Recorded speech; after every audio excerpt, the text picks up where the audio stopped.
And you probably read it in the paper, Art and Humanity, and you asked yourself maybe, what is art and humanity? What has it to do with each other? So I want to ask today 3 questions.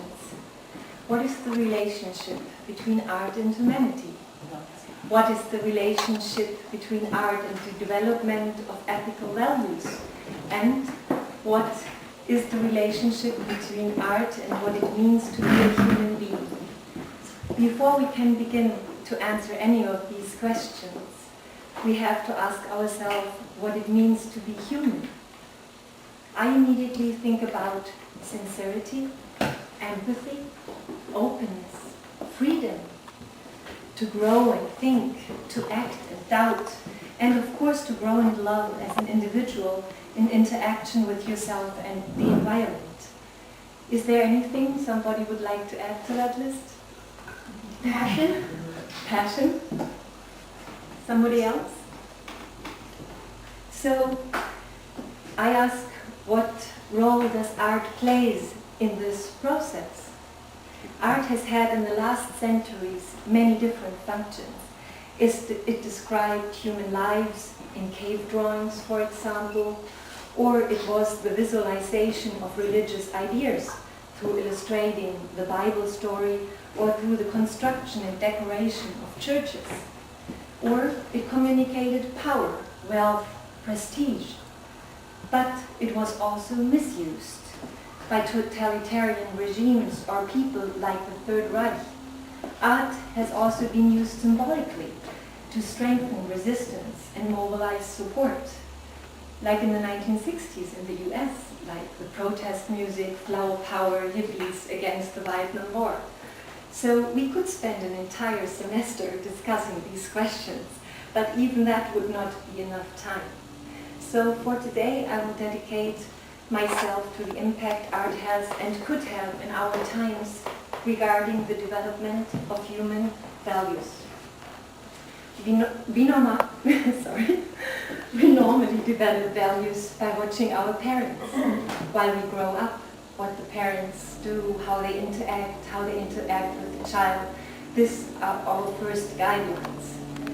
The foundation of our values is composed by our genetic structure and human interactions, cultural influences, lifestyle, political and social structures, religion, and personal experience. The clarity of this structure determines how these values develop. If form and function, or word and deed, aren't in agreement, then we become insecure, and we cannot develop trust. There is an example in psychology in schizophrenia where we talk about double bind. It's like I'm talking to someone, but I'm meaning something different. So that person gets confused, doesn't know what to react and how to react to the thing they hear or the thing they feel. So they can't trust, and they end up not trusting themselves anymore and escape in an illness. That's at least one idea they have about schizophrenia. Even if the motive of the people is noble, but the action speaks a different language, it will be the action, not the idea, what leaves the impression. An artist who is driven by a special vision, but cannot communicate it in his art form, will not be able to reach the audience. It is not the vision that will reach the people, it's the creation. The closer the visualization is to the original vision, the more effectively the artist will be able to reach the audience. The artist is searching for the truth, not for the obvious only. He struggles with the environment to create a new world in his art form, so that the creation will become individual but universal at the same time. The universality of art gives it the power to impact our lives, no matter or regardless what the viewers comes from, what language she speaks, what gender, or even in what time period she lives in. When we look around today, We have this furniture from 1769. We have sculptures from Mexico, Peruanish figures. We have African bowls. And in 500 years, they still will mean something. They will still talk to you. But to be effective and to develop ethical values, the human being needs to take time.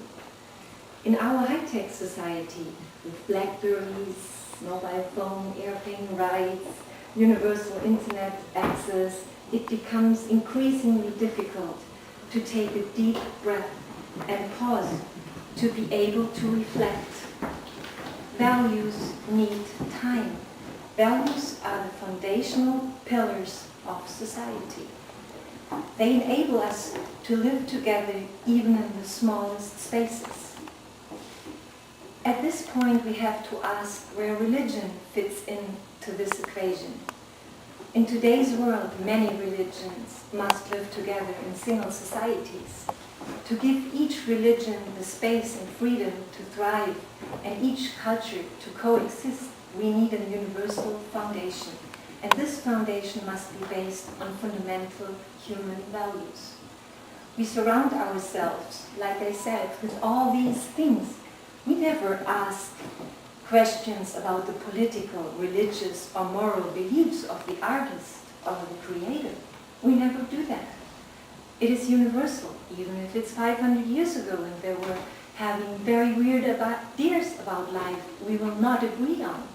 We today have them, surround us with them, and enjoy them if we get something in the dialogue with them, from them. To maintain this diversity, we must agree on universal values. Art opens. It speaks to our sensitivity and our feelings. It activates our emotional and sensory worlds.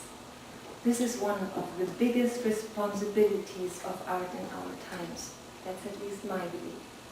Art should sensitize our souls and give us the space to discover the tenderness of the human soul.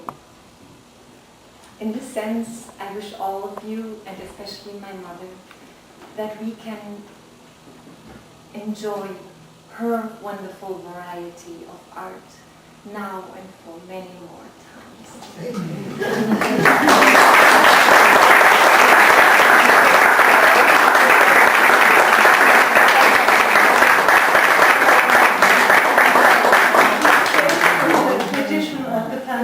It is wonderful to hear her with the distance because you don't live together anymore in a family. So I'm very happy. And now we hear some more music.